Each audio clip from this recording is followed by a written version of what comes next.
This is All Figured Out. I'm Andrea Barr. I'm a career coach for parents, a mom of two, and I absolutely believe that you can continue to grow personally and professionally while protecting family time. We're about to figure out this work, life, and parenting stuff out together.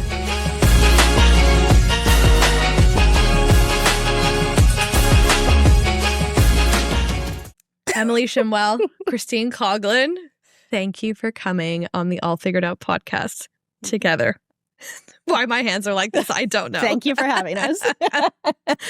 Thank you both for coming back. Emily, this is your third appearance in so 6 months. Christine, this is your second appearance. Yes. And which is, you know what, really nice, because I feel like we can move past the pleasantries. We move past the story. Go and listen to those episodes. They're phenomenal. But we're diving right in. Christine, you wrote an article called The Woman Who Triggers Us. Why did you write that article, and why did you feature this beautiful woman, Emily Shimwell? Because she triggers the hell out of me. I'm just kidding. I mean, not kidding, but also yes. So Emily and I have similar businesses. She is this beautiful, bright light who has come out of nowhere, is doing events. She has an amazing accent. Everything about the fashion, everything about her is just so beautiful, lovely. And we've met a few times. Yeah. And it's fine. Yeah. We met. We didn't really know each other, but we met. And one night I was driving home from an event, and I got a voice note from Emily. And she was like, "I'm not sure that you really liked me when we first met, but I feel like I'm growing on you. And I feel like a 6-year-old here. But I just really wanted to say this. I kind of want to be friends." And that was the voice note. And so right away I was like, it's not that I didn't like her. Yeah. Obviously, I was like very in awe of her. I was inspired by her. I love what she's doing. But she definitely gave my body some feelings of like, she's charging good money for her events. She's selling out her events. She's making like a real name. Like she's got a lot of buzz around her. And so what I have trained myself to do is to ask myself, why do I have these feelings? What is this bringing up for me? And so again, it was many things were brought up for me. So I wrote this article about what I do when I feel triggered.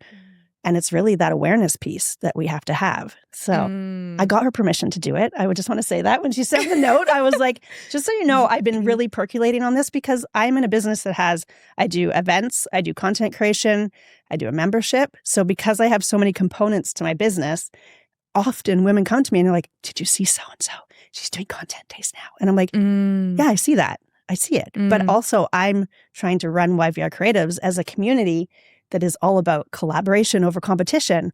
And sometimes my body goes like, I don't like it. And I have to get really real about what that means so that collaboration over competition isn't just a catchphrase. It's a way of life. It's so hard. Mm-hmm. It's so hard. Well, it is such a beautiful article. We will, it's a blog post, sorry. I want to call it an article. It should be like on the front page of the Toronto Star or whatever it's called here, Vancouver Sun. But it's such a good read and it's such an honest tale. And you're kind of just explaining this. And then you bring in, a lot of people talk about these things and they don't use real life examples. They're like, we are all about collaboration over competition. And it's like, what the fuck do you mean by that? Yeah. And you're like, oh, let me show you a real example of a time when I got really massively triggered. And here's like how we worked through it. From your side, Emily, what was that moment where that event, you had seen each other at events that I had hosted. I think you've gone to each other's events, but what was that moment where you're like, okay, I've got to call a spade a spade? And how did you move through that to just like hit that button to do your little voice note? First of all, should we play the voice note? Because we just found it. We should definitely play the voice note. I won't play the whole voice note, but I can play like a few seconds. Okay. Oh my God, I'm so excited. Here goes.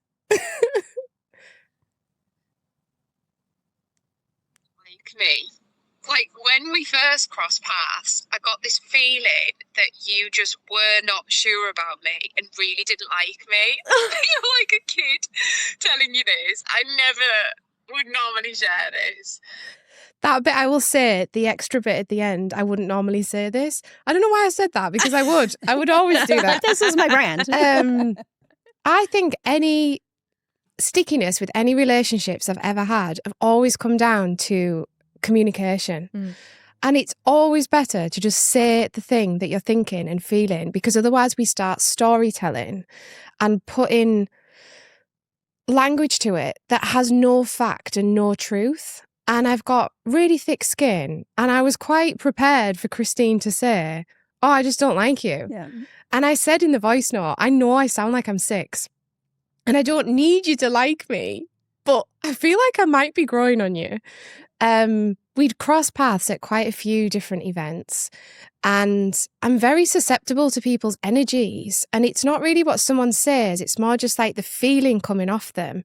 And I think because I was so intrigued by Christine, because I know who's in the industry and who uses the words community and collaboration and all those things. And I'm instantly drawn to them thinking, oh, we have loads in common. And then I suppose when I met her, I thought, oh my God, she doesn't want to collaborate, or like I don't know, I couldn't put language to it, but I just had this feeling in my body. So maybe like the 4th occasion, I drove home along the sea to sky, and it just like overwhelmed me. I get this thing sometimes, I get this feeling, and it just takes over my body from my toes to my head, and it was like, just call her. So I thought, well, how am I going to contact her? And it's also like 11 p.m. at night or whatever it was. And so I voice noted her on Instagram with no expectation of anything, to be honest. And it's just blown my mind and reinforced that you should always say the thing. Christine then responds really quickly. And I can't remember, I think it started with like, honestly, you trigger me. And I paused it and my mouth fell open on the drive. And I was like, oh my God, what have I started? I was like dying, honestly. I was dying. And then she just pause. What did you expect the rest of the message to say after that first I thought second? It was going to be really negative. Okay. Yeah. And then she just launched into the most real, honest, vulnerable answer of all of the reasons why, but with a positive tone. And it didn't need to be. But I just suddenly had, and already had a lot, but had like 10 times respect for you in how honestly that you'd answered. And I just knew immediately this was going to be the start of a story. Like this was the start of something. Because it's one thing for someone to start the conversation and trigger it, but for the other person to meet you halfway and say, yeah, and this is how I feel, and then talk it through. Like that's the whole point of Dine Wilder and everything that I do at the dinner table, is to just like start the conversation. And it's not about having the answers or even having a desired outcome. It's just like, let's talk about it. And I think so many things in business can be avoided if we just start the conversation. So I think I then maybe messaged you saying, oh my God, I did this. It's a bit unhinged. But do you know what? Like, good for Christine for being so honest with the response. And then fast forward a few weeks, she's sleeping in Squamish and has a hotel and is sat on my living room at her house. For non-business reasons, just for fun. Just a hangout. Yeah. It's so, this is why I love both of you so much. And the fact that, you're willing to just call it out. The fact that Christine is willing to be completely honest within 0.5 seconds of that message back to her. Like, that is so unbelievable. And why not call out our humanity? Like, what? Really? Are you going to tell me you've never been triggered by another person, right? Like, whether you work in corporate, whether you're a business owner, you're really going to tell me you've never been like, had feelings of, say, jealousy or like, oh, I want to do that. Why am I not doing? Like, come on, we all feel that. We do. And we really do like to pretend that we are like this perfect being, and we all know how we want to be. Yes. But sometimes your body has other ideas. Yes. Isn't it so interesting though, when you said about people calling you to say, look at this content creator or, whoever. I get so much of that. Like every time somebody sees a dinner party, I get sent it. Well, I wouldn't send my photographer all of the photographers that exist in BC and their pricing. And it's so interesting that everyone does that. And I always think it's a good job I'm okay with it, because I'd start spiraling if I wasn't. And if you didn't live in such abundance and didn't really believe in community and there being competition, or whatever you want to call it, it could really trigger you going about your life in your busy day. Look at all these things that are existing. But I get it constantly. Why do you believe, like Christine, why do you believe people send you all the content creators or the people who are creating women's business groups? Let's take Bloom Business Collective, for example, our mutual friend Danny Weeb. You two, her business is pivoting. You two have similar businesses. Like, how did you move through that? She was actually one of my mentors at the beginning. Yeah. She helped me figure out how to do events. She's been so helpful in my journey. So I want nothing but success for her. And we do serve different people. Our events serve each other. Yeah. So I'm going to Emily's event tonight, and I'm going to meet some amazing ladies that may come to my events. Like I love being a guest at an event. We can all work together, and we can, there's benefits to all of this. Totally. So I'm a big fan of Danny. I'm a big fan of Emily. I always just think it's like walking down the aisle in the liquor store, and you would never have a love for wine and walk down that liquor store and think, oh, I can't start the Cab Sav. I can't open the winery or whatever. There's hundreds and hundreds of bottles of Cab Sav in the liquor store, and still people are creating them. Yes. And there's a different moment too to enjoy them. You know, like not everybody wants an intimate dinner party. You might want a larger conference. The next week, you want the conference because you want to be networking.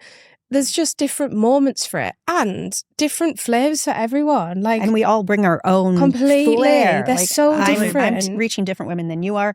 Yeah. I always go back to, I wouldn't tell my child who loves doing graphic design or has this entrepreneurial spirit, like, oh, you can't do that because Logan down the street is doing that too. We wouldn't do that, but we forget that as adults, that we all are here for our own reason. And if we can keep that abundant mindset, we can all maybe find a way to work together and serve each other. And it's a beautiful thing. It doesn't, this is my Tinkerbell effect. This is what I talk about in the article. Yeah. One of, like, all of my references are Disney references because I have 3 kids. And explain this one because you didn't get to go into it too deeply. So what I mean by that is if you watch the Tinkerbell movie, they're born as fairies, and then they're sorted into their categories, right? There's the Tinker fairies, the nature fairies, I can't remember, the flower fairies, the water fairies, and they all get sorted. And Tinkerbell doesn't look around and be like, you do events, you're my competition. She looks at the other Tinker fairies as like, we are a team. We are each other's people. We can learn so much. Like, we had a 45-minute conversation a couple of weeks ago. She had to force me off the phone. I was like, I think you're avoiding something. We should you should go do that thing you said you had to do. But we learned so much from each other. Like, we're talking about wait lists for events. We're talking about early bird sections of how to do this, like sponsorships. Like, so much to learn from each other. Events are hard. So to have somebody that can be like, it's like birthing a child every time. And she gets that. And she also gets the lows and the highs of doing this, her trying to do Feast. I saw her hustling. Yeah. I know what that feels like when you're like messaging everybody and you're really trying to fill a room. I get that. So we are each other's people if we look at it that way. What I think is so interesting about where this conversation has already gone in our short few minutes is that I'm going to be honest, I actually thought this conversation was going to be about like collaboration in the sense of physically working together. And that's what I think we now think that it is, that we have to co-host an event, which actually has never, until right at this moment, crossed my mind. To me, the collaboration is the behind the scenes and the sharing of the information. Yes. That's, to me, what it means. And that's actually the real bit, because sometimes people do the front-facing collaboration for the optics of it. Yep. And actually, I've done those too, and it doesn't feel so collaborative at all times. This is different because it's like deeper rooted that I want her to sell her conference and like, how can I help? Yes. Mm-hmm. Yeah. Then the conference, let's just give a quick plug, is the Motherhood Summit. Yes. Happening on May 7th. May 7th. The week leading up to Mother's Day. Yay. Which I would have been at. Yes. Next year you'll be there. Yeah. Yes. Oh, yeah. Hell yeah. Hell yeah. We're all there. It's going to be beautiful. I was a speaker last year on one of your panels, and I remember telling you and everybody else who would listen the following week, wow, what the pace of it. I'm so obsessed with pace and flow. I am someone who moves so friggin' fast. I think we all do in life. But to go to an event and to feel that hustle and the pace of something that's like really frantic is just not what I want to spend my money and time on. And the pace of your event was so beautiful. Both of you were such incredible curators of experiences. So anyways, we needed to plug that because this is this audience. So come to Vancouver. This is in Langley. This is in Langley. Yes, it's Sorry, come to fly from Toronto is what I mean. Oh, yes. Yes, definitely fly in from for Toronto. this. Or Oregon, wherever you might sit. Okay, I digress. So collaboration as like co-mentorship and like being friendly. I think it's so interesting because you're right. There are the front-facing collaborations where it's like brand collaborations and like two logos side to side. But who do you actually want to have voice notes with? Like, who do you actually want to be chatting about the real? Have you, either of you, don't name names, but have you ever experienced the people who are wanting to be more performative and not as much in like the DMs and like just actually sharing information? How's that felt? What was I've it like? had people that they just really want to use your platform to promote their stuff, but it's not reciprocal. So I think you have to give and take a little bit. Yeah. And find the right alignment. And the right alignment of values, and where we're trying to move forward from, who our audience is. I'm rambling now. I don't know what I'm saying. Yeah. So you can say something. Yeah. I've gone kind of the other way recently of learning that I'm allowed to say that I want to gain something. Which I don't hear many people say ever now, because I feel like we're not allowed to say that. But I have always collaborated. And I realised recently that a lot of people now are gaining more than I am. And because there's so many opportunities coming, I'm trying to be a little bit more discerning with what I say yes to. And I am asking the question straight away to them of like, what are we both gaining? And it doesn't need to be financial by any means. In fact, often the most beneficial is the non-financial. The audience, the shared community, the selling tactics. Like with events, there's so many different ways of selling. And it's so interesting because everyone has their own method and they know what their community responds best to. But the world of events and the, what's the word? My brain's also gone. You guys are just too enamored. You're too enamored with one another. No, it's like, are you talking about like the energetics of selling and the energetics of attraction? Like, it's extremely hard to sell out events at the moment in this day and age. Like extremely difficult. Yes. And I'm really open in talking about that and telling the world like, oh, I can't sell this event. Like, but watch me, I will do it. But there might be different methods that we go about it. A few years ago, you wouldn't dare say that, I don't think. I don't think as an event planner or host, you would ever say, I can't sell this, because you would think it would put everyone off. And now the world is so curated and so perfect looking and all the language we use is perfect. When you show up on camera and say, I can't sell this, can you all come? Can you all go home and buy a ticket? I actually admire that about you. I've said this about the way you do your motherhood and the way that you sell your events. I really admire that you are showing that messy behind.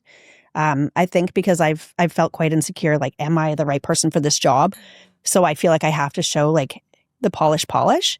And so I think it's really refreshing for you when you do that. And that's why people connect to it, because they're like, yeah, if they've ever tried to do an event, they know the roller coaster of it. And then to your point of asking, like, how does this benefit us both? I think that's a sticky point for many women in business because we feel, I know this for the ladies in my community, there's so much guilt about earning money. So many of the women are like, it's all about the fulfillment. And I'm like, yeah, and I need to pay some bills. And this is not a business if I'm not making money. So let's both work to make our companies successful, make some money, support our families, and do something fulfilling. Yes. Okay, I want to ask really tactically, so when you say yes to a collaboration opportunity, or you say yes to promote somebody's thing or lifting somebody else up, whether it's in your business or not, like, I want you both to talk about what the cost is to you. And I mean cost in a good way. So like, for instance, Emily, someone says, oh, can you come to my event? Or like, can you help me? Like, can you share about this? Like, actually explain to people, like, what does that look like behind the scenes? Because people might say like, oh, I asked her and she wouldn't like share about my thing. there's a cost to everything to doing that. So like, what are the costs? There is. And I am honestly only just realizing that time is a huge cost. And so far, I've given a lot of it to doing that.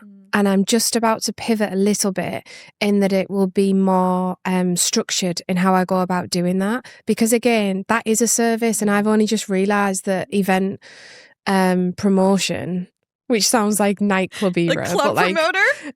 You it is a service. It is. They used to get paid bank to fill those clubs back in my university days. It's a total service. Those guys were raking it in. They were. Yeah. So I felt like I'm just helping friends out so far. And now my time is becoming more and more, it feels like it's like gold dust spare time.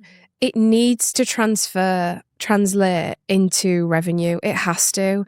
And I think I'm okay with it and asking for money in exchange for my time because I know how deep rooted my community is. And if I suggest something, they know I'm not just saying it for the sake of it. They know that I spend my time going there and I totally believe in it. Right. So they will follow suit and they will go because there's so much noise and so many things going on. If someone can filter what's worth going to, like, I would definitely go to what I've posted. Totally. So, yeah, I just say I have just been saying yes to everyone, and I would really make the decision on the person because if I love the person instantly and I believe in them, I tend to believe in whatever they're producing, to be honest. Okay, how do you say no? I think that is where what we need to talk about too, is say there's the thing that's just slightly, like you might even love the person, but you're like, it's not quite, it's not quite for the people that are watching my stories, or like, I really can't think of anyone that I think would actually be a great fit for this. How are you saying no? I actually haven't had many of those. There's not many things ever that fall on my lap where I think it wouldn't align with the community. What about speakers? You get pitched all the time for speakers. I do get a lot of speakers asking. What I have found, and this doesn't align with how I move through the world because I put my name forward and put my hand up. Yeah. I don't actually go and physically ask anyone directly ever, but I'll like tell the world as like an open advert, I'm ready, I'm here if you want me. Yeah. Generally, I find the people that ask, sometimes it's not the right fit.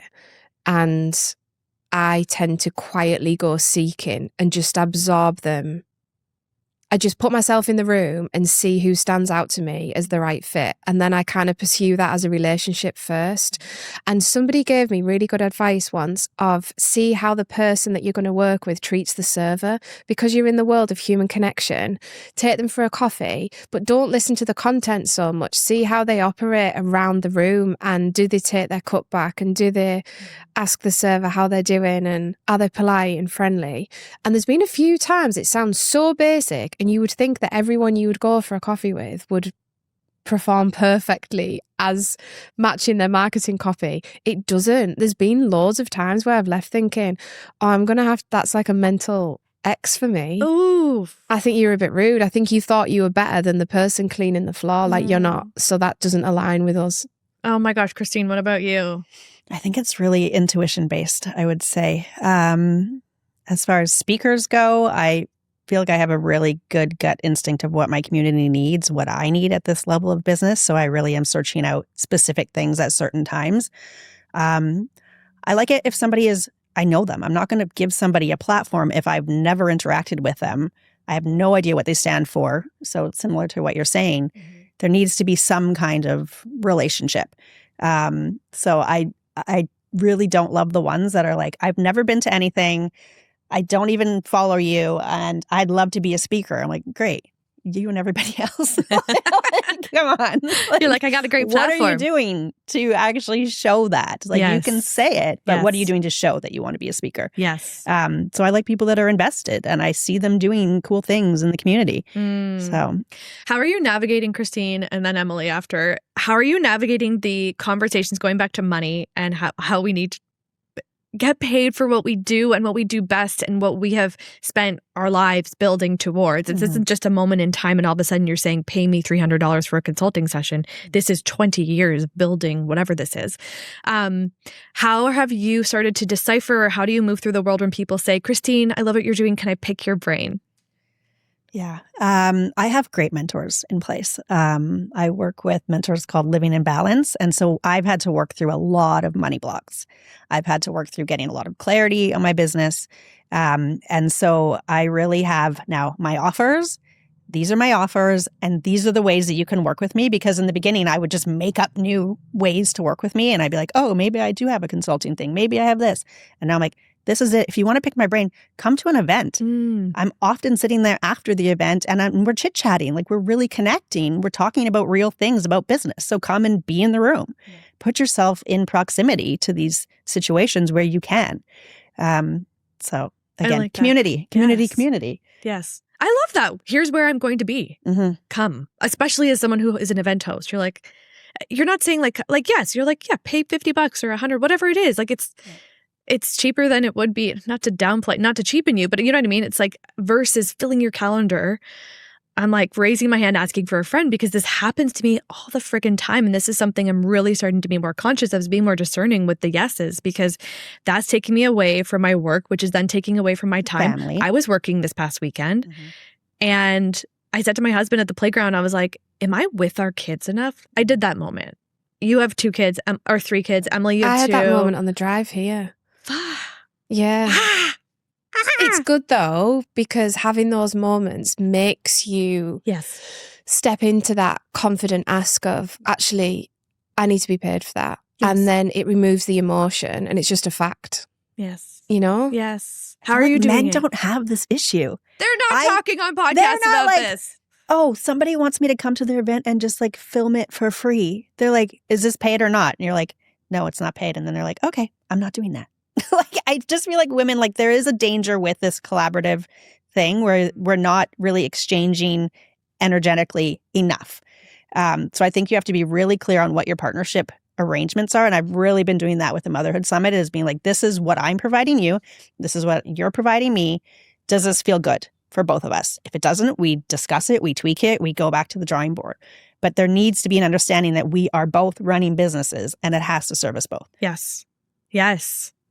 It's so true. Like, Emily's sent me these voice notes before. We go back and forth sometimes on these like big grandiose, like, where are we going in life? And you're like, we're going to the stars, you know, like we're going to create these abundant lives. And Christine, I know that you're part of this too. And we just have to like say it. And why does it have to be like, no, I'm not going to do this thing because you're not paying me?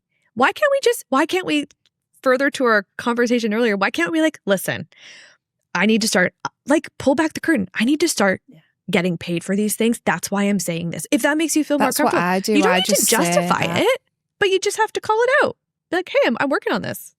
Yeah, I just say the messy scent, like, it's not polished, but you know what? I haven't got any time. And if you pay me, I'll come. Yes. If you don't want it, that's fine. Yes. We talk a lot about boundaries, and I think you can have boundaries and not be an asshole. 100%. So you can say, like, listen, I have 3 children. I'm trying to run a business. I am a solopreneur at this point. I am struggling a lot of the time. So if you want to move up my priority list, there's a few ways you could do that. You could join my community. You can come to an event. Maybe, you know, there's ways that we can connect here. Yes. And also, I always like to put it through a filter of, does it bring me joy? Like, sometimes I just want to go. I just want to be there. Does it move me towards my goals? And do I have the capacity to do this well? So if I can't do those 2 or 3 of those, I just can't do it. And sometimes it's not about money. It's not about anything, but it's, I can't give this the attention that it needs to do it well. And I don't put out shitty work. So sorry, it's not going to work this time. But I really love long-term relationships. So just because it's not now doesn't mean it's never. Yeah. Fernanda, she's the graphic designer that helped me do the brand for the Motherhood Summit. We met 2.5 years ago.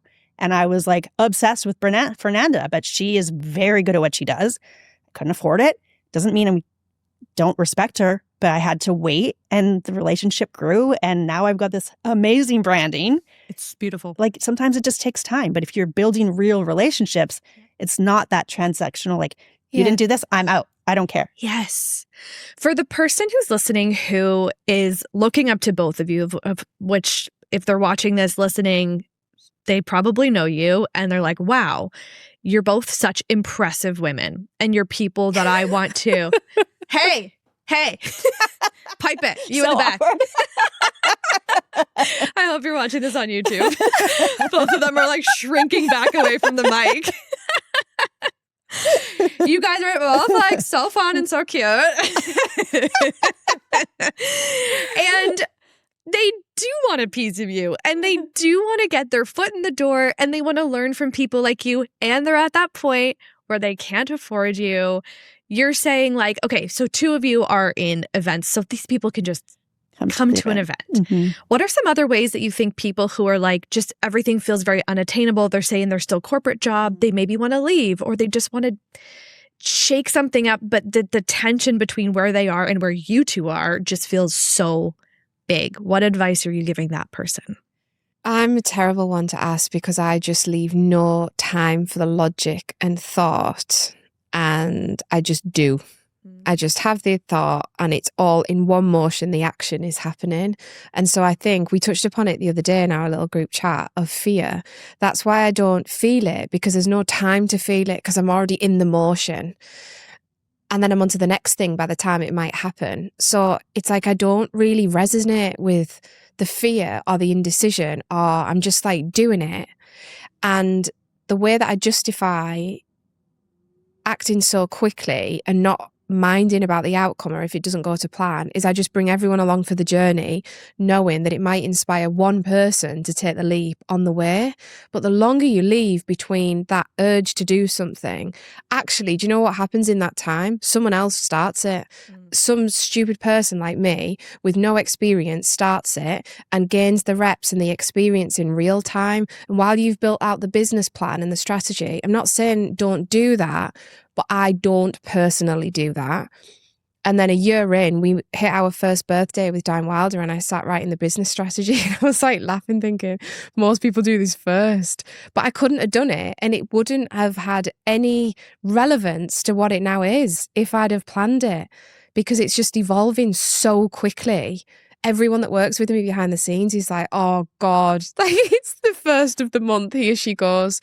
She wants everything rewording. She wants all new imagery. She wants all these things. And it's so exciting and so fun. And we're just learning as we go.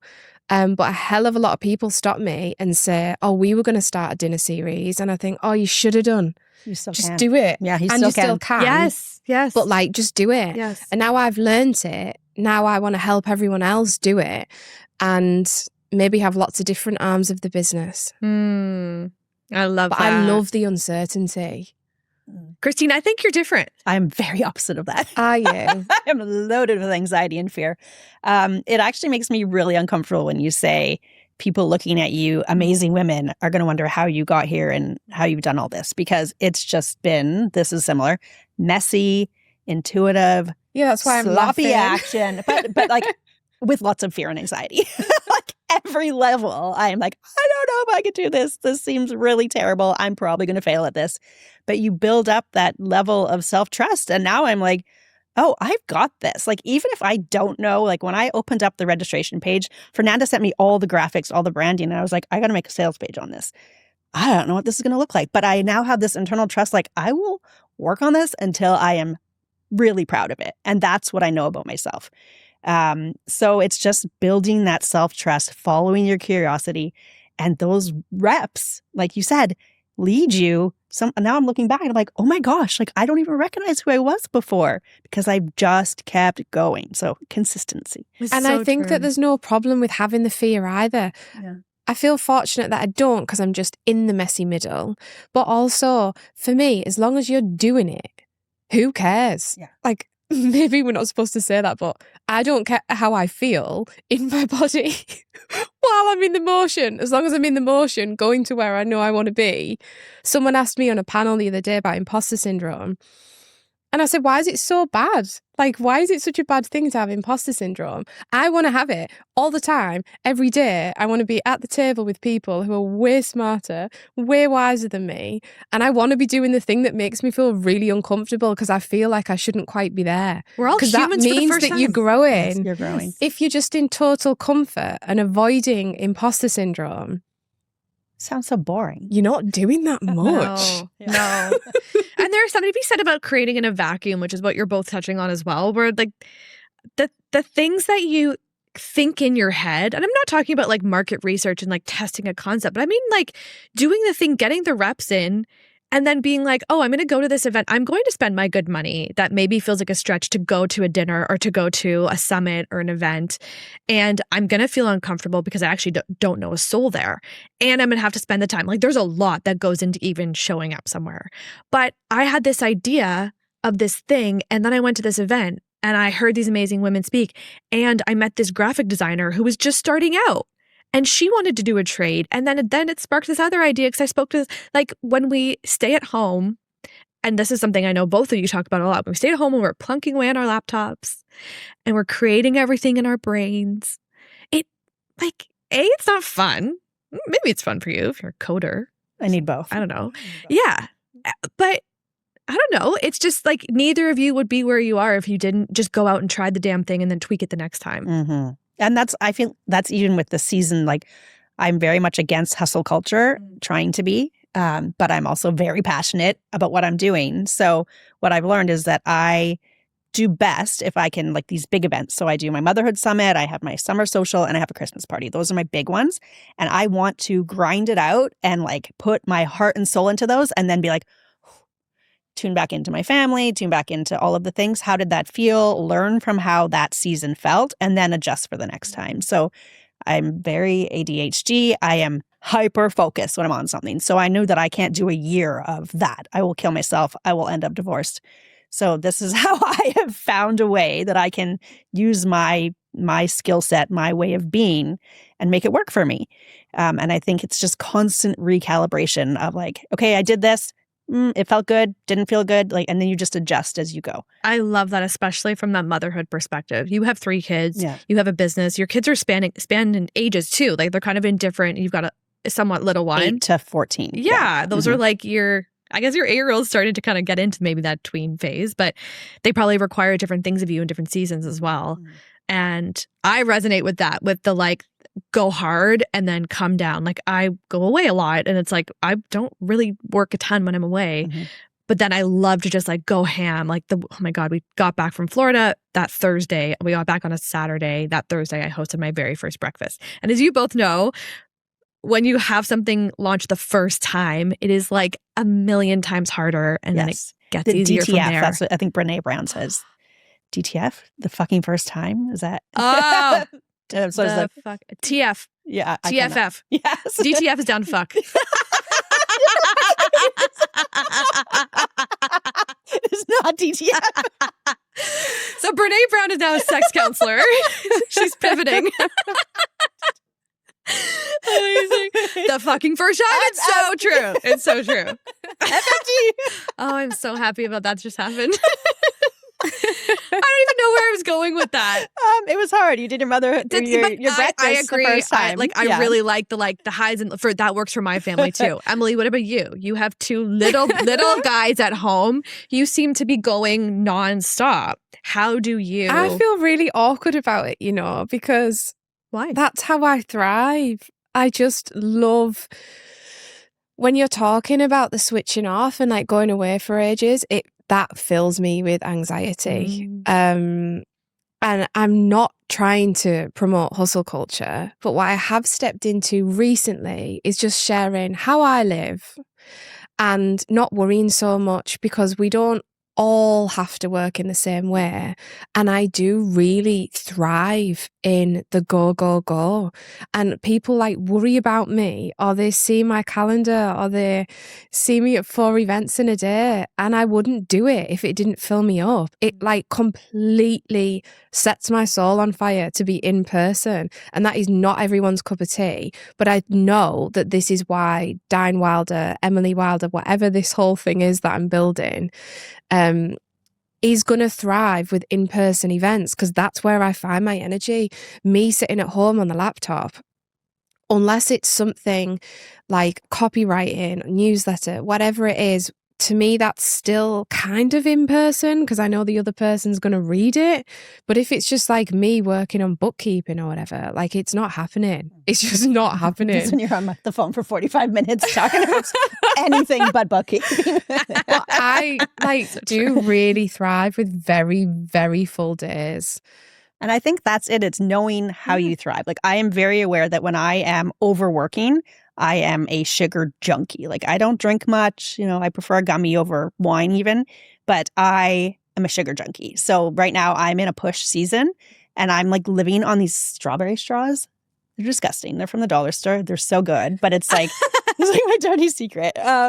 So I know that I can't sustain this because I'm not eating well. I'm not moving as much as I should. I'm just pushing. So that's where I'd be like, okay, next time I need to adjust this so that I can live the way that I want to live. Mm-hmm. But if you're able to thrive in this, then all the power to you. I think there's just different seasons too. And I don't really spend much time with anyone my age. Most people are 15 years older than me. That's always been the case my whole life. And so those women are much wiser and have so much more life experience and know that I might burn out. But some of them also stop me and say, do you know what? Just go while you've got the energy. Absolutely grind. And like, sorry to use those words, but like burn the candle at both ends. And my mum says it to me knowing we're very, very similar. She wrongly or rightly tells me, burn that candle now. Because then you'll be so set up for when you haven't got that much energy. And at only 31, like it is a bit wild having the children, I have to say. And I was up in the kitchen making charcuterie platters till 1 a.m. And then the alarm went off at 5. And then we've got drop off and all these different things. But as soon as I have a cup of tea and a shower and I put my hair and makeup on, I feel really good. I wish I had that. But at some point, tell me what. I probably won't do that. Like my mum wouldn't do that now, you know? Yeah. So I'm just trying to make the most of it in this build and speaking up about it, because last year I went to many events where the golden thread of all of them was rest and balance. And I really couldn't resonate with any of it. And I just felt like, why is there no one like me talking about this grind at the beginning? Not grind, because that sounds negative, but like the build. I couldn't find anyone saying that. And unfortunately, if I want to do so many things this week, I did need to only have 4 hours sleep last night. Like there's no other way of me achieving it. And tonight when I get on the panel, which I'm not very good at, and I started this conversation with my mum last night, she said, how are you going to open it? And I said, well, I'll say like, this is our second time and I'm not very good at hosting a panel, but here we go. And she said, don't share that. Like you don't need to share that you're not good at it, because traditional psychology and marketing would tell us that that would put a sour taste in your guests' mouths and they would start to see all the things that you're doing that aren't perfect. But it's very much in line with the brand's values that I'm saying. I don't really know how to do this, but this is my second go at it. And guess what? We're going to do loads until I'm really good at it. That's so inspiring to the lady that's sitting there figuring, I don't know how to do X, Y, Z. And you're like, now I'm at this level. I still don't know how to do it, but I'm certainly going to figure it out. Yes. Yeah. I think you should definitely keep doing what you're doing. How do you handle the opinions of others coming in? So even if you didn't, do you think that because you say, Emily, you open that door and say, oh, I'm not very good at this, does it incite people to want to come and give you solicited or unsolicited advice? Yeah, I get tons of it. How do you filter it? And I think because I am so open, I get a hell of a lot of feedback. Like I'll get out the car at a coffee shop and someone that follows me that I don't even know will come over and say, do you know why you couldn't sell that event that you said to Instagram last week you've struggled? It's because it's this price point. It's because it's this location. It's because it's... Oh, and sometimes when it's like the 7th opinion of the day, I actually went to bed crying the other night. I'd had so many opinions from really close people in my life on Friday. They just started stacking over the day. And again, I have thick skin, but there was just so many of it, so many opinions. And I crashed on the couch at midnight and my stepdad, Frank, was there. And I said, I've crushed it today. I hadn't said anything positive about myself all day. And I said, I did 12 and a half hours at my laptop and I've crushed it. I'm so hireable for this thing that I've not talked about yet. And he said, but no one's hiring you. My eyes just filled up. And I went upstairs and I cried my eyes out about it. And it's amazing because that'll fuel me. And that's how I keep going. And he was just being very matter of fact of like being honest. He needed to put a yet there. Yeah. And Yet. he's my biggest fan in the world. He is so supportive. But all of these comments, everyone can justify. Yeah.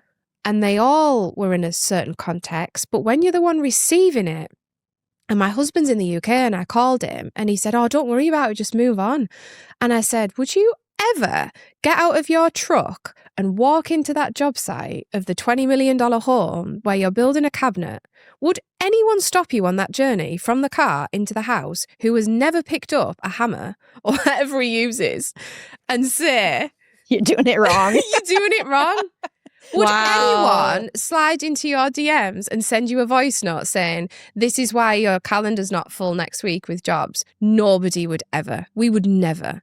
That's the price we pay, though, for putting ourselves out there. Like, we want that connection, so we have to be open to receive the connection. But sometimes it's a lot. It's a lot. Yeah. It's a lot. I appreciate you sharing that because I think it's a metaphor for like that is you are an extreme example of that because you are so generous and open about your life and what you're moving through. And I think like just the average person listening is like, I'm getting opinions from my parents, from my partner, from my children who hate every meal I put in front of them. Like women get a lot. Yes. I don't know if I'm really generalizing. My daughter told me I look like Shrek today because I was eating too much green. So a lot of opinions.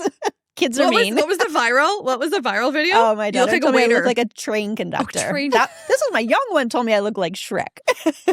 But was it like, and was she enamored? Was she like, wow? No, she did not like it. She did not no, like it. I said, I'm going on a podcast. I feel kind of famous. She's like, you're not ever going to be famous because you look like Shrek in the outfit. Okay. Oh. What's her name? Isla. Your mother looks beautiful. And all of us coordinated. And we look like we planned it. Which we didn't. Christine, how do you deal with feedback and opinions? Because both of you have you're with a lot of people when you're doing events and when you have communities and stuff. The idea is to have a lot of people come to them. Ergo, a lot of opinions. How do you filter? How are you filtering? I think you have to, this is one of the things they say in my mentorship is put on your Teflon dress. And I think you have to be really grounded in yourself and know why you're doing it and what you stand for. And then you can take it and it can just kind of, you take it or it bounces off and you don't get too bothered by it. I was speaking to a woman on my hike this weekend and she was feeling very triggered because she's a stay-at-home mom. She's done it for a long time and she feels like people are judging that. I'm like, but if you get really, I know that. I was not settled as a stay-at-home mom. So whenever anybody made any kind of comments, I really took it in and felt it very deeply, like the judgment. But if you're so secure in your choices, those things don't bother you. So I think it's just that personal awareness and you need to go inward and figure out what it is that's stewing. Yeah. As far as advice from people, I kind of like, I do take it in. I love different perspectives, but it's getting quiet and it's hearing what is actually the true answer for me is what helps me. And if you're trying to create something a little bit different, I say this sentence all the time, but the world of events is so subjective.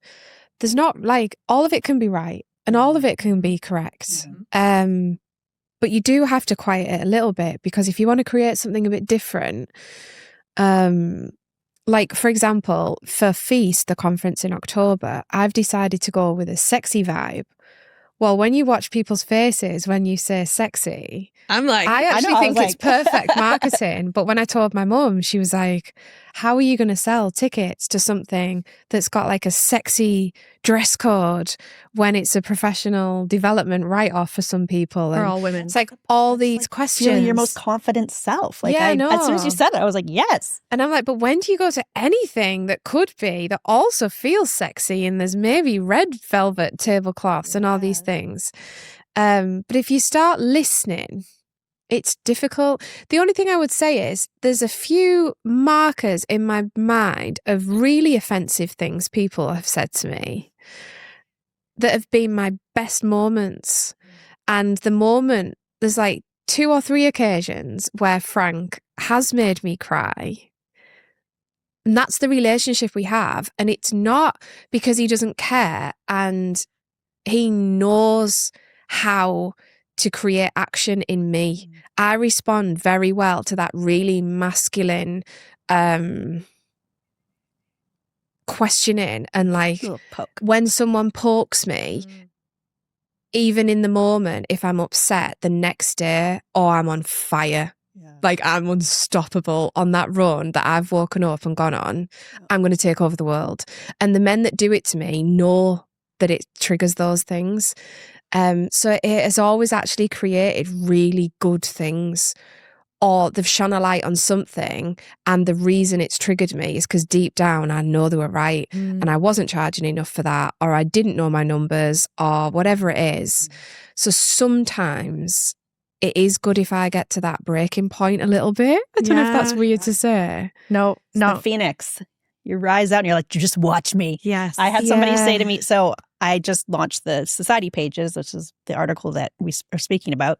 And that had been in my brain since last January. When I launched the Creative Society, I was like, I want to have this digital magazine. Maybe it becomes a real magazine, but I just saw it so clearly. And somebody said to me, I've seen so many women try to do that. It never works. And I was like, you've never seen me do it. Stand All back. I hear is watch me. Watch me go. Like, it's happening. Yeah, I quite like those comments, actually. Yeah. It makes me want to prove them wrong. And I know we shouldn't create work for that, but if it's part of you, like it's part of the vision, then your little beaking off comment is not going to change my vision. No. So. And it comes back to this whole collaboration being triggered by people, being triggered by comments. Like, the trigger itself is a reflection, and it's so annoying when people say that, but it's a reflection of something happening within you. The comments that like hurt the most are the ones that there's something in that that either you think about yourself that resonates with you, that you're feeling a bit of scarcity. It's like the person who's like, you're never going to sell that dinner. The person who's saying that, there's no chance that they feel completely secure in how they're feeling and what they're doing with their life. If they're telling another person that they can't, like going back to Brene Brown, she always talks about the man of the arena quote. Yes. Who said that? Eisenhower? No, not Eisenhower. Some old American president, I think. How it's like, don't judge. Like, don't be on the sidelines. Absolutely not in the ring, wearing your shiny shoes when the person is like in the pit, in the mud, rolling around, doing the damn thing, and you're sitting there being like, I would have done it better in my imaginary world. Yeah. People that are really successful would never. They don't give you any commentary. The people doing more are not the ones critiquing you. Yeah. Yes. None. When I came up with my pricing for my first dinner, I will say the pricing just fell out of the sky because I had no numbers to work from because I'd never done it. But I was kind of thinking, if I go out too cheap, how am I then going to increase it? Thank God it was the pricing that I stuck with, because it had to be. Like, even that has only broke even a lot of the time. But that was simply because I was telling people what I was going to do, and they were saying, you can't host dinners as a full-time job. And I thought, why? It's a service. Watch me. I'm going to be a host. And also, that's the vehicle for something else. Everything I do is always the vehicle. So whatever I've now got criticism at, I've already kind of moved past that, and we've nailed that bit. And now I'm on to something else. I'm on to the next shiny thing. That was the vehicle. And that's the point that you end up getting all the criticism and the feedback from. Yeah. It like takes a minute for the criticism to catch up. I don't know. I don't even know what I'm talking about. I love it. There's a dirty little word that so many women, so many entrepreneurs, but let's talk about like female entrepreneurs, women who are in the workforce internally, deal with, and that is competition. Unless you were playing sports in high school, I feel like we are not allowed to admit that we feel competitive. And if we say we feel competitive, we have to say, oh, I'm mainly competitive with myself. We were talking about this a little bit before. And it's true. All three of us are 100% mostly competitive with ourselves. But okay, Christine, Yes. competition. Emily is your competition.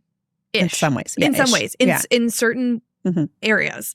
How do you use competition? How do you see competition in this topic of collaboration? Well, like I said, I looked at her and I was like, felt like she was competition. And I was like, I'm triggered because she's charging proper rates. I'm triggered because she is mothering in this way that is like messy and funny, and she's giggling all the time, and I'm taking it all so serious. So I just learned from her. Like, these are the things. I'm like, okay, I need to work on my money blocks. I need to not feel so, I take it so personally if I feel like things are not going perfectly with my children. Like, I don't have to do it the way I was raised or the way that the neighbors are doing it. And so she kind of gave me permission to do it in a different way. Like what about the motherhood? Give me an example. We really struggled when my kids were younger. I struggled a lot with my mental health. We've dealt with a lot in the early years. So it didn't feel fun. And so there was that like, I wish I could go back and do it and it felt more fun the way it looks like it's happening for you guys. So that made me cry. That's a whole other story. So yeah, that was a big part of it, is like just looking at yourself. It's all about you. It's nothing to do with the other woman. She's just a mirror. That is it. Thank you for sharing that. But that resonates so much, because I think everybody listening, whether it is the early days, whether it's the postpartum, whether it's the pregnancy, whether it's the return to work, and the person next to you is like, oh, how excited are you for that hot cup of coffee? And then you might be the woman that's like, I don't fucking want to go to work. Like, I can't imagine being away from my child. And then there's the other person who's like, whoa, like I feel good at 5 months, and this is what fuels my soul. And those moments where like that discomfort, we look back and say, oh, why did I feel that way? Or the women who say, why didn't you just love your body at this point? Because later on you're gonna look and be like, why didn't I just love that moment? We all have that. Yeah. Right? And I just appreciate you sharing that, because that's like, we can all think of that moment that we didn't love in the moment, or enjoy, or have more fun or levity around. I'll share an example recently that, this is like, and these are the ones to share when you just like it makes you want to vomit. Like, this is so dumb, but so real. My daughter's 5th birthday party at a rec center in North Vancouver. This is not high stakes, okay? But I had a lot going on. I was doing lots of podcasts. Like, I've just been having so much fun. I do have decent, quote unquote work-life balance, whatever that looks like. But it was just, I think it was a busy season. I don't even know why I'm justifying this, but it was busy. And my daughter loves like sparkles and princessy things. And she's just so visual, and she loves she's the best. And I love that about her. And I really wanted to make this 5th birthday party like beautiful and sparkly. I am not like I'm not doing the flower balloon thing. I'm not like making the food by any means, but I just wanted all the things. And by the time we got to the birthday party at the recreation center, low stakes, really not a lot going on. I was just like, I was at that point like you with Frank, where I was like, I can't have one more like thing. I just felt so tapped out. And it is so embarrassing for me to share this, because I'm like, I know it's not actually embarrassing, but my husband came up and he was like, oh, hey, I think it's the DoorDash for the pizzas on your phone. Can I see it? And I like kind of looked at him with those eyes, like, I'm going to murder you. Mm-hmm. And I was like, just take it. And I was chatting with my girlfriend, Melissa, and he like looked at me like, and then grabs it. And then the rest of the party, I just knew in that moment I had really hurt him. And he was just like, because I had been probably like snippy with him all day. And we had this huge conversation later. He's like, it's just a 5th birthday party. And like the stakes were not that high, and you were just like not kind to me. And were you even enjoying it? And I was like, he's so right. And it's so like irritating. And so then this past weekend, this is like the light at the end of the tunnel. He was like, hey, for Brody's birthday 2 months later, why don't I do it? He did the whole thing. And we had the most amazing day on this past weekend. We went skating at Lonsdale Quay. And he looked at me and goes, hey, let's go do a lap. And he like grabbed my hand and we skated around this ice rink. And I was like, I feel no murderous thoughts towards you. This is a win. This is so fun. And I had to be okay with then at the end of that being like, for a moment, I was almost like, oh, he can handle it more than I can. And I was feeling competitive with him about it. Mm-hmm. And I felt kind of sad. But then I was like, screw that. I got so much going on. There's so much in my brain. My brain is just more full anyways. Like, that was awesome. He had fun planning it and he did it and he did a great job and everybody had such a great time and I had such a great time. And it's those freaking moments, those triggers, those like competitive feelings, like competitive with my own husband.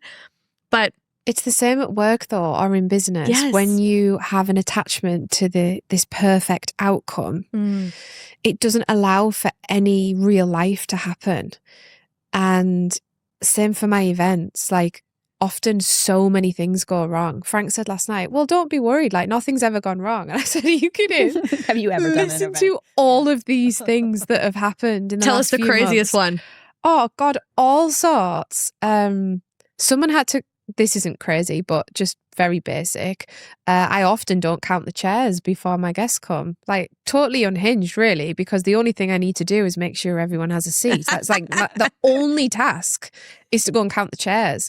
And this little rebellious child in me is like, no, let's just see what happens. Well, there was no chairs. There wasn't enough chairs at the art gallery recently.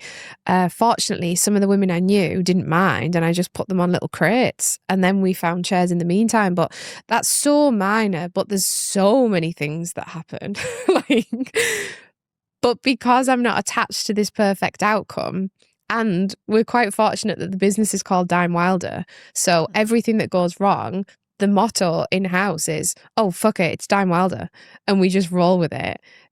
But if you have this idea of the perfect birthday party, there's so much room for error, and you're always going to be disappointed, and there's always going to be a million things. It's just such a cliche, isn't it? And then you go to the park and plan nothing and the kids have the best time ever. I know. And then it is that like that hindsight or like the looking at the event, like in the moment, you're like, oh, what could I have done better? I should have counted the chairs. Well, there's nothing you can do to change it. And if anything, it's like a fond memory of like, okay, now we're going to like move through it. Or my mental health suffered. Wow. Look at how, like, I'm so proud of that, Christine, of like what she moved through when her mind was playing tricks on her in, I'm sure, all sorts of different ways. All sorts of ways. Yeah. I think that's the fun. I'm starting to learn that's the fun part of events is that something always doesn't work out. And events are just about the pivot. Like, how do you take what you thought it was going to be and shift it? And then you're like, this is so much better. And it's that trust that things will be the way they are meant to be. I find myself generally doing this when I'm trying to sell tickets. I'm like, there has to be this many people. And I get like, I'm not at that number. And then the event happens. I'm like, thank God there weren't that many people because we had space for this beautifully. And it's always works out the way that it's meant to work out. That you just have to kind of trust that a little bit and gain that trust in yourself. I am also very critical of myself. So Feast, for example, I wanted 150 people in the room. So many things I did wrong. And it was a total feat, an amazing miracle / worked my ass off to make sure that there was 110 people in the room with a wait list. But there will still always be something in the back of my mind. I did fail there. Like there should have been 150 because that's what I decided. And how could I not get 150 with the amount of people that live in this city? Like, it wasn't. It was a total success, but it was also a failure. But that's what makes it better next time. I fully understand that. I totally we have agree. high standards. So there's and I don't always... want 150 this year. That isn't the goal because it was better. But because I decided and I didn't follow through with it, that's like a secret little failure on my part. Yeah. Well, now the whole world is hearing it. Emily. There's something, okay, I like that. There is something to be said about the competitiveness and like being hard on yourself, which I'm perpetually hard on myself for everything. My husband's like, you've got to like rein this in. This is like a problem. And there's something about that though, because if you don't look at the thing and be like, oh my God, I just want to win so badly, it's not the thing. Like I've done things where, or like, there was this opportunity where I was going to be doing some work years and years and years ago in this way with these people. And I was like, there's something like, I don't want to win this. Like, I don't want to get this job. And I'm being so cagey, but I remember thinking like, okay, if there was like other people like running and gunning for this position, like do I feel competition? I'm like, hell no. If anything, I'm like leaning back. And that's a problem. That's such a problem. Or if you're not feeling excited or nervous about the thing.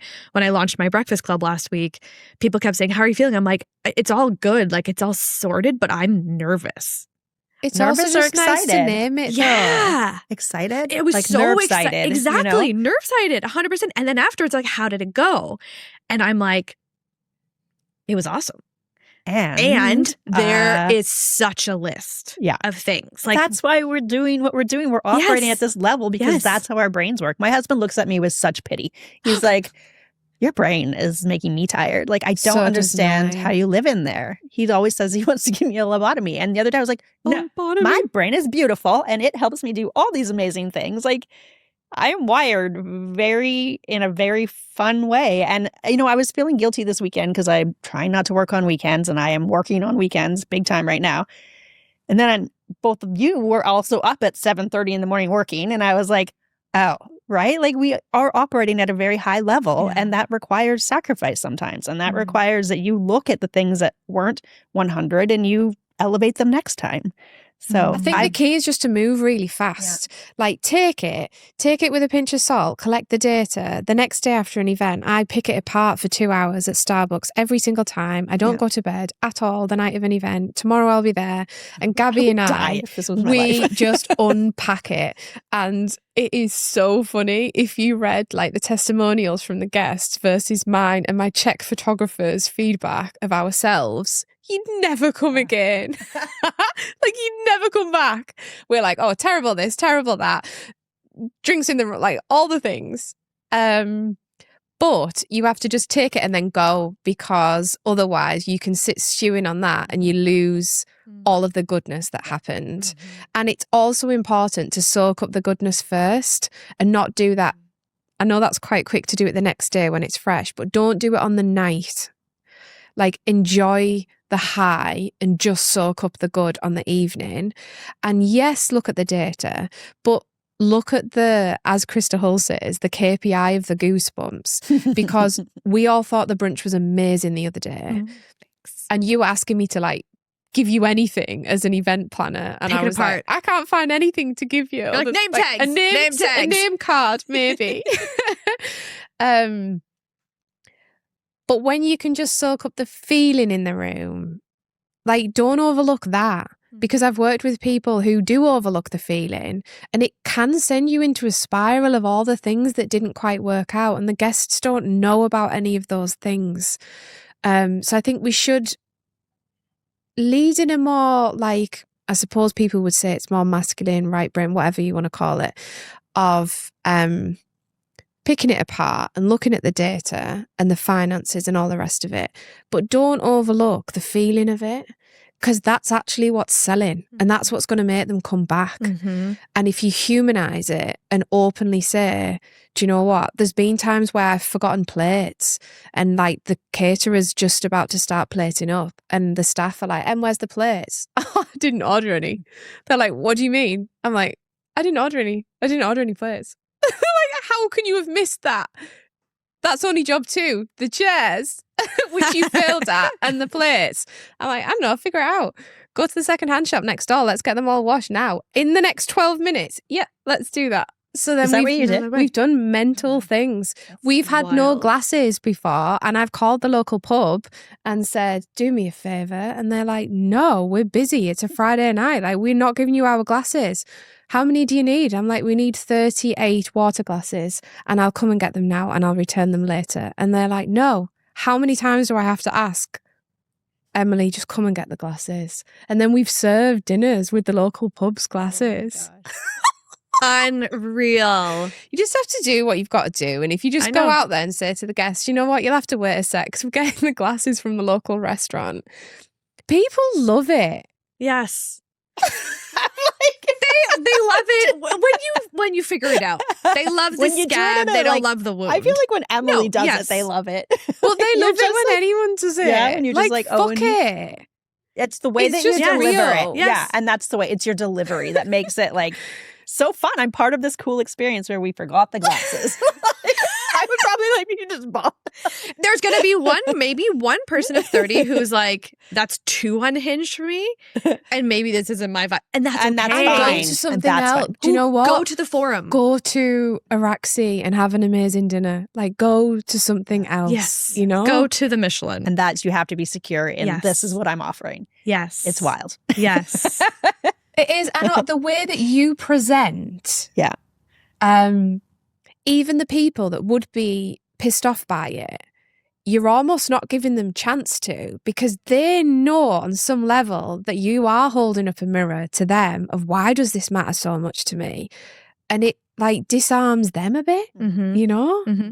Well, there's, oh my gosh, it's a book I bring up way too much, but there's this negotiation book called Never Split the Difference by Chris Voss, and he's a former like FBI hostage negotiator.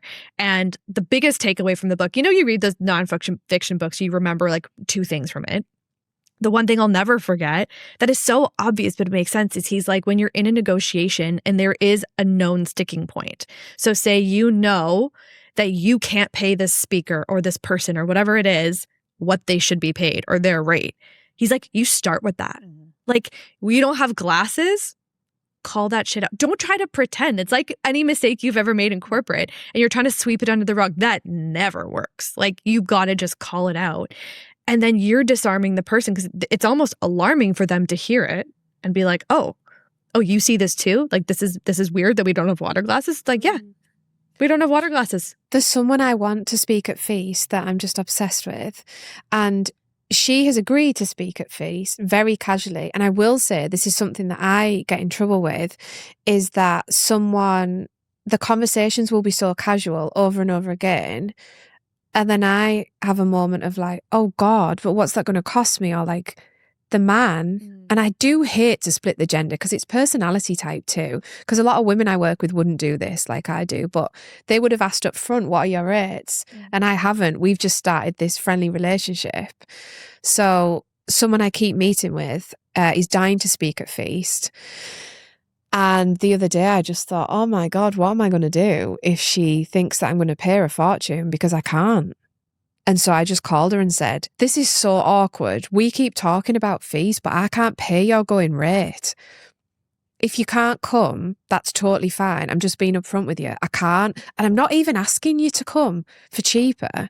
I'm just asking, what are you comfortable with? Here's what I can provide, which I wholeheartedly believe has so much value in you being in that room, but not in a persuasive way, just like me giving the facts. What do you think? And you know what, actually, even if you tell me it's a fortune, I'll have to do something to make sure that you're there, because I've now decided. And she said, oh yeah, I'm so happy with all of those things. That's totally fine. I see the value. No, please let me come. But it could have got really awkward. And if, as you always say, call a spade a spade, if you just say, I always lead with, I'm feeling awkward about this. And it stops it being awkward. Yeah. Or just, but you were giving the option. Like, you weren't forcing her. You're not forcing her to come. You're not saying, I need you to cheapen your rates. You're saying, like, you led with your humanity. You're like, I love you so much. I really want you to come. I'm not paying that. Last year I said to a speaker, like, what do I have to do to get you in the room? She said, book me a hotel. I want a hotel. So as well, yes, we need to focus on finances, but sometimes too, for the person in the early build, I wish someone had been telling me how much you can get done in a really scrappy way in the exchanges of the energy. Yes. And when you reach a certain point, you're then supposed to preach that we need to be paid. But in the beginning, there's loads you can make happen for no money being spent. And we all have things that we can exchange with someone else. Yes. And it could be super unhinged on what you trade. Yes. Like, I've looked after people's children for them to consult on certain things. I've dropped dinner off, like really random things. What do you need? Yes. And they need me to go and walk their dog. Perfect. Let me do that. Yeah, you have to get scrappy. That is it. Yeah. And that's like motherhood too. If we gotta, I always forget to bring that topic back in. Brought in a couple times today, but it's like things always change and pivot in these businesses and motherhood. Emily, what would you say you're still trying to figure out? I want to ask the question. I'm going to ask the question from the lens of collaboration and competition and all of this, like working with other people, which is like, if we bring this back full circle. I want to learn from a mentor of mine that in collaboration, I do need to focus more on the finances.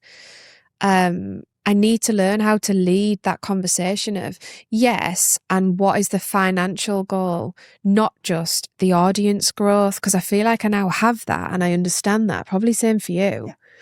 So maybe after this, Christine and I will sit down and draw up a contract and say, how much do we both want to earn from? No, it's true. Yeah. Yes. That's what I need to do. I need to focus on that more than just the perfect alignments of the beautiful brands behind the scenes. What does that look like? I love it. I also give 1000% to something. Like I'm all in. And I am careful because not everyone matches that energy. And sometimes, even if the finances have been fairly split, God, I've given it like triple the hours. And that's just how I work. I only know how to operate in that manner.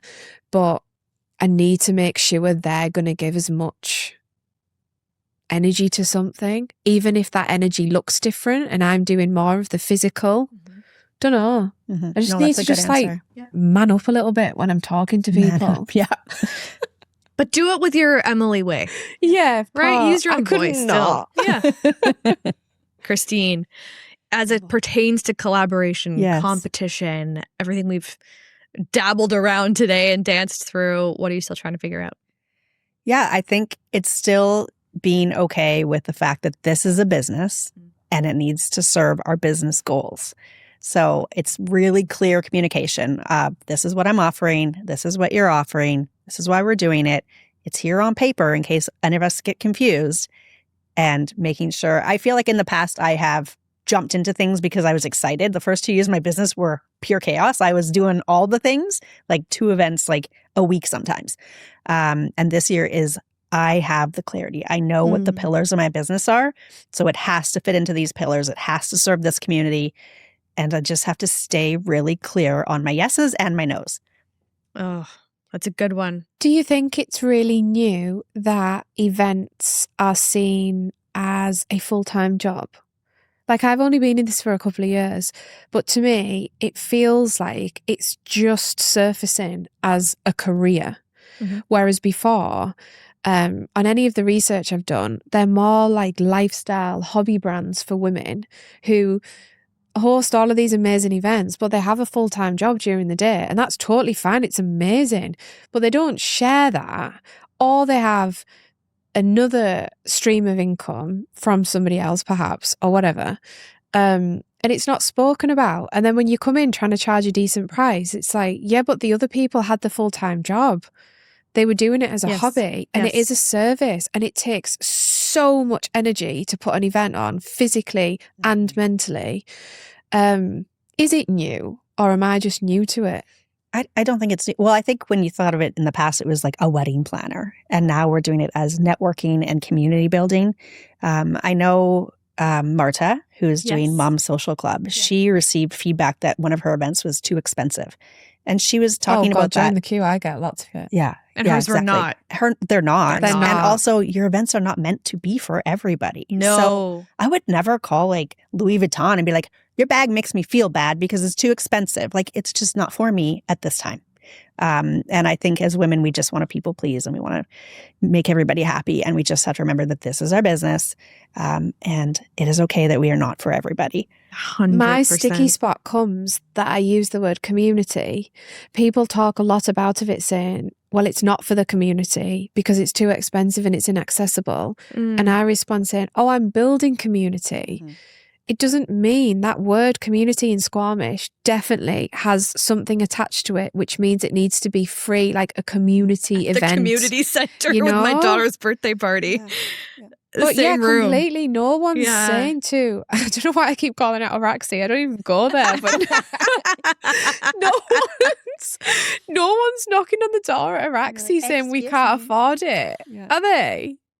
No, they're not. And for those who are listening, who are in the big jobs at the desk in the corporate, and it's like, oh, but I'm really lucky. People would kill to have this job. Like, No.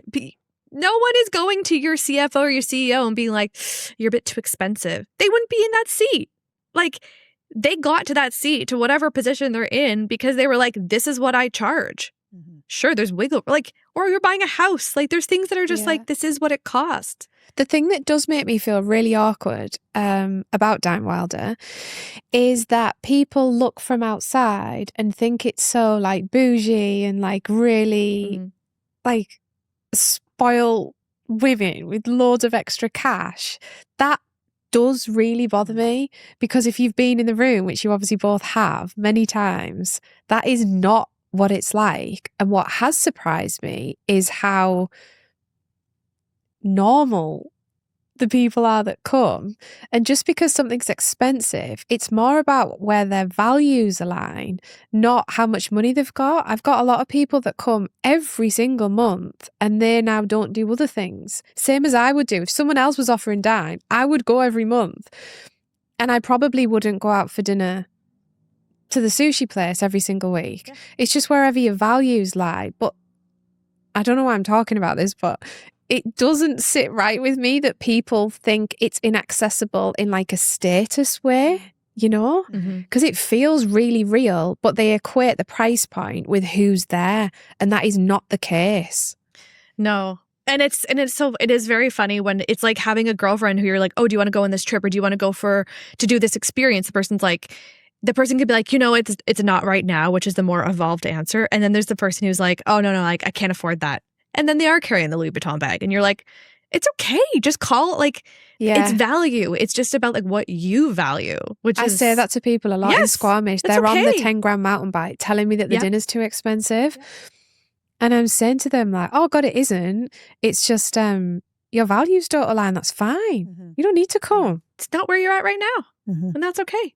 What's funny from a marketing perspective though is when you say to them, you don't need to come, they come. Oh yeah. You create that competition within them. They come. They're like, I can afford it. I used to say to people at the beginning, oh, just come. And if you don't like it, I'll give you a refund, or I'll do this, or I'll do that at the very beginning. But if everyone was stopping you saying it's too expensive, you'd internalize it's the only way you can think to get people in the room of saying, just come and experience it.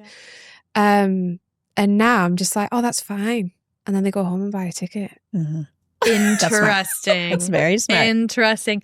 Christine, what do you have coming up? Where can people find you? Yes, I have the Motherhood Summit on May 7th. We're going to be at Otter Trail Winery in Langley. It's 5:30 in the evening. So it's going to be a connection and a celebration of mothers who are doing all of the things. We're building, we're leading, we're nurturing. And it's about not apologizing for wanting to be a woman who does it all and finding your community and building that up. We have Amy, the modern medium. She's going to be there. Her team's going to be doing tarot card readings. We have a vendor market with some great local businesses. And it's going to be very beautiful. And I'm really excited to start announcing the speakers. So yeah, it's going to be chef's kiss. I love it. And then people can also join you for your more ongoing events. You have a membership for women in business. Yes, I have monthly Leaders Lounge events that are also held generally in Langley. We meet during school hours. And I bring in an expert. So we either do a panel or we do just one expert speaking. So it's like short a bit of learning, and then there's the connection and growing together and all those wonderful things. And yeah. Beautiful. Thank you, Emily. What have you got coming up, and where can everyone find you? I have got a business panel event on the 4th of May. We don't know where we're hosting it, and we don't know who's on the panel, but the tickets are for sale. Because you made the page. The page says so. I always do that. I'm like, tickets will drop on this day, but like it's out, but like the link then. is there. If they wanted to look for it, they can find it. May 4th. Okay, May the 4th be with you. May the 4th. And then I have a very cool event coming, actually, which I've not told anyone about. An exclusive? Which I will leave a bit mysterious, but it's going to be invitation only for the event hosts, which is going to be called In Real Life, REEL, at some point. And then we have Feast on the 25th of October, which is a whole day immersive in Squamish. There's going to be speakers, a panel, mimosa bar, sexy tablecloths, all the things. And that's it. Sexy tablecloths. I am there. I can't Say wait. no more. Can't wait. Oh my Everyone tells God, me I you just can't saw it. sell an event with no detail and just telling them about the tablecloth. So let's see what happens. Yeah, I like it. Yeah. Well, we're going to prove you wrong. I freaking love it. I can't wait. If you are friends with Christine Coughlin and you're listening to this and you might have been concerned about going to Dine Wilder and cheating on her, go. If you are friends with Emily and you have been concerned about cheating on Emily and going to one of Christine events, go. Yes. We're all going to be there. We'll all together. be there. Same for yours. And same And for same with mine. Olivia. I'm going to be at your breakfast club. I have Thank to get there. Thank you. And so if this could just, like, if I could leave our parting words as like, we are three women who could be in massive competition with one another, me more, not as much, but we share and we really support each other. We send people to each other's spaces. And if we were in the corporate world and at three different companies, I know that we'd be sending each other the job postings and that we would be like, how are you doing the motherhood thing while you're working, and be in collaboration about that, not being like, oh, look, Christine's making cookies again. Wow, good for her. Must be nice. What a super mom. Yeah, we are. This is it. It's just being human, normal, real human beings. So thank Behind you. the scenes. Yes. I was going to say BTS. No, not behind BTS. the scenes. DTF. BTS with DTF in. Oh, it is BTS. DTF. The first all figured out threesome. We're going to leave We it are there. TTF. Thanks, ladies.